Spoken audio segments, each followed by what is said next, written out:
Towards the late 1960s, in India, a great famine was averted by three doctors of agricultural science. Dr. Swaminathan from India, Dr. Gurudev from Philippines, and Dr. Norman from USA.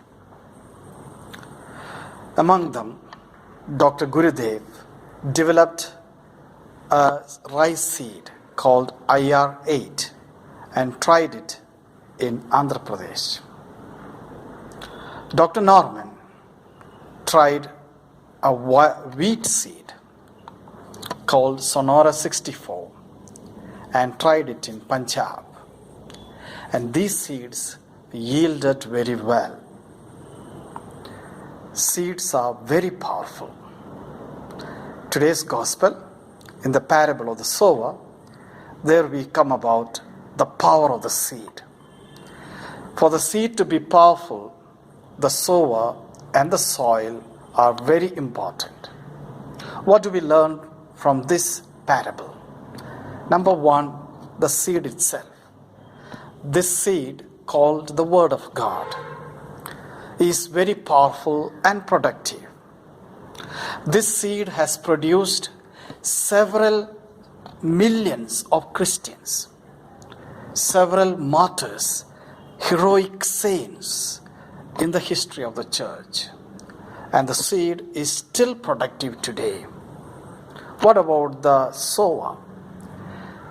God, who is the sower, is very generous and patient. He is not partial. He is willing to sow this word, His word, into every soul, good or bad.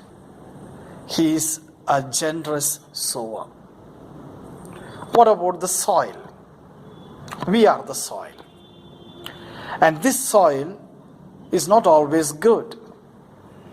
And we are created as distinct and different people. We are free beings. We can be bad soil or we can be good soil. And God needs our cooperation to germinate His word into our soil, into our souls. Today, there is another famine. Famine of His word, famine of good sowers, and famine of good soil. Today, we are His word. We are the sowers, and we are the soil. If we sow His word into the soils of today, good and bad, we can avert the famine of today.